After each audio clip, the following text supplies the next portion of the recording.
नमस्कार, मैं मीनाक्षी सिंह।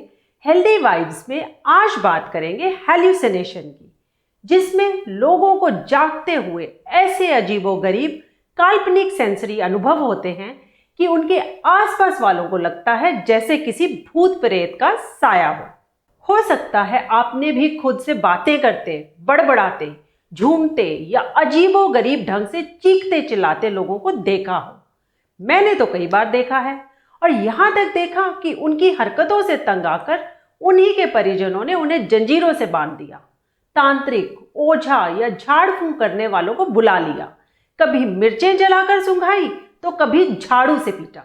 ये सब क्या है, ऐसा क्यों होता है और ये कैसे ठीक होगा, जैसे सवालों के जवाब जानने के लिए मैंने देश के जाने माने मनोचिकित्सकों से बात की तो उन्होंने बताया कि ये लक्षण है मानसिक बीमारी के, जिसकी वजह से व्यक्ति हैल्यूसिनेट करने लगता है।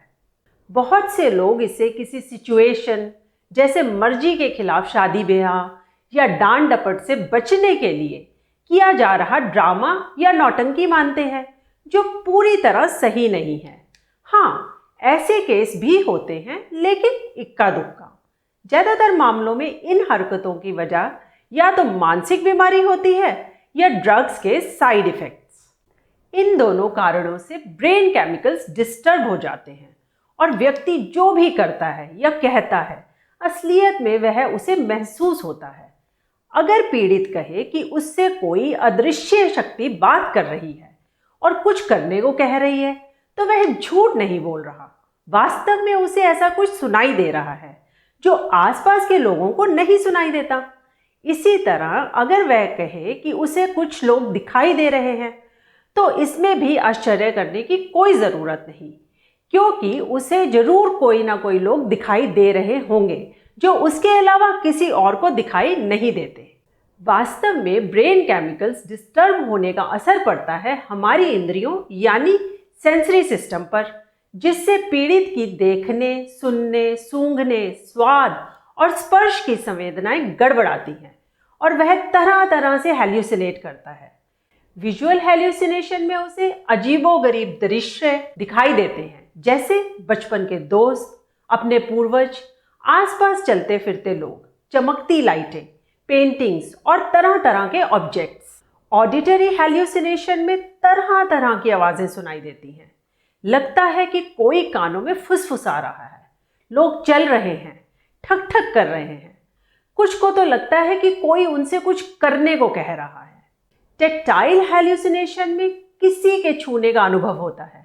कभी लगता है कि शरीर पर सांप, बिच्छू या कीड़े रेंग रहे हैं, तो कभी स्किन जलने, इंटरनल ऑर्गन घूमने या किसी के साथ सोने की अनुभूति होती है। ऑल्फैक्टरी हैल्यूसिनेशन में तरह तरह की गंध महसूस होती है, विशेष रूप से आधी रात में।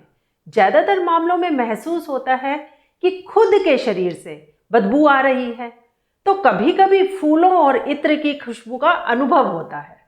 गस्टेटरी हैल्यूसिनेशन में अजीबोगरीब अनप्लेजेंट मेटेलिक टेस्ट महसूस होते हैं। इस तरह के सेंसरी अनुभवों से व्यक्ति का बिहेवियर इतना स्ट्रेंज हो जाता है कि आसपास के लोग समझ ही नहीं पाते कि वे क्या करें। हैल्यूसिनेशन के कारणों पर बात करते हुए मनोचिकित्सकों ने बताया कि ये सब होता है खराब मेंटल हेल्थ से। Depression, schizophrenia, bipolar disorder, dementia और डिलीरियम जैसी बीमारियों से लोग हैल्यूसिनेट करते हैं। शराब और ड्रग्स लेने पर दिखाई या सुनाई देने का मतिभ्रम हो जाता है। नींद पूरी ना होने से हिप्नोगोजिक हैल्यूसिनेशन का शिकार हो जाते हैं, यानी सोते समय और जागने से पहले हैल्यूसिनेट करते हैं। कई बार हैल्यूसिनेशन की वजह होती है क्रॉनिक बीमारी और लंबे समय तक आईसीयू में रहना। तेज बुखार, migraine, social isolation, seizures, macular degeneration, बहरापन, मिर्गी, ब्रेन ट्यूमर और टर्मिनल इलनेस यानी kidney liver failure, brain cancer और एड्स की अंतिम स्टेज में भी लोग हैल्यूसिनेट करने लगते हैं। लेकिन इस तरह का हैल्यूसिनेशन टेम्परेरी होता है और व्यक्ति हफ्ते 2 हफ्ते में ठीक हो जाता है। मामला सीरियस तब होता है जब हैल्यूसिनेशन की वजह मानसिक बीमारी हो, यानी ब्रेन केमिकल्स में डिस्टर्बेंस। ऐसे मामलों में पीड़ित को ले जाना चाहिए साइकियाट्रिस्ट के पास, लेकिन ले जाते हैं तांत्रिक, ओझा या झाड़ फूंक करने वाले के पास। हेल्यूसिनेशन का रीजन पता करने के लिए DSM रेफरेंस का इस्तेमाल किया जाता है। इस प्रोसेस में पेशेंट से कुछ सवाल पूछकर उसके व्यवहार का आकलन करते हैं, जैसे वह खुद को और दूसरों को क्या समझता है, दूसरों से डील करते समय किस तरह से एक्ट करता है, भावनात्मक रिस्पॉन्स कैसा है और वह अपने गुस्से या आवेग को कैसे कंट्रोल करता है। व्यक्ति शराब या ड्रग्स से तो हेल्यूसिनेट नहीं कर रहा, जानने के लिए ब्लड और यूरिन टेस्ट करते हैं। कई बार ब्रेन ट्यूमर, दिमागी सूजन या ब्रेन इन्फेक्शन से भी लोगों की यही मनोदशा हो जाती है। इस तरह के कारणों का पता EEG, CT स्कैन या MRI से चलता है। इसके इलाज के बारे में बात करते हुए मनोचिकित्सकों ने बताया कि इसमें थेरेपी और दवाएं दोनों का इस्तेमाल होता है। कुछ मामलों में दवाओं के साथ काउंसलिंग की जरूरत पड़ती है, विशेष रूप से तब जब मरीज की मेंटल हेल्थ बहुत सीरियस हो और हेल्यूसिनेशन का कारण भी यही हो। इसके तहत साइको, CBT और डायलेक्टिकल बिहेवियर थेरेपी इस्तेमाल करते हैं। अगर समस्या स्ट्रेस, एंजाइटी या डिप्रेशन से है तो CBT के साथ विश्राम और सम्मोहन चिकित्सा की जरूरत पड़ती है। अगर हेल्यूसिनेशन का कारण बीमारी, शराब, ड्रग्स या नींद की कमी है तो केवल दवाओं की जरूरत ही पड़ती है। याद रहे, हेल्यूसिनेशन किसी भूत प्रेत का साया नहीं, बल्कि गंभीर मानसिक बीमारी है जिसका मानसिक तथा शारीरिक स्वास्थ्य पर बुरा असर पड़ता है। इसके लक्षण महसूस होते ही साइकियाट्रिस्ट से मिलें और उसे अपनी समस्या खुलकर बताएं।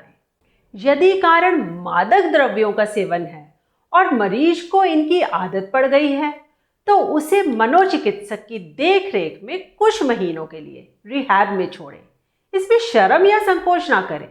ड्रग्स की लत छुड़ाने का यह सबसे आसान और असरदार उपाय है। ऐसे व्यक्ति को किसी भी सूरत में अकेला ना छोड़ें। यदि इलाज घर पर चल रहा है तो उसके साथ हमेशा किसी मित्र या रिश्तेदार का होना जरूरी है, अन्यथा वह खुद को नुकसान पहुंचा सकता है। इलाज के दौरान परिवार और दोस्तों का सपोर्ट बहुत मायने रखता है। अपनों से मिला इमोशनल सपोर्ट उत्साह और प्यार जल्द ठीक करने में मदद करता है। उम्मीद है आज की जानकारी हेल्यूसिनेशन को समझने और हैंडल करने में मदद करेगी। चैनल को लाइक, शेयर और सब्सक्राइब जरूर करें। इसी कामना के साथ कि सब स्वस्थ रहें। अगले प्रोग्राम में मिलेंगे एक नई जानकारी के साथ। धन्यवाद। नमस्कार।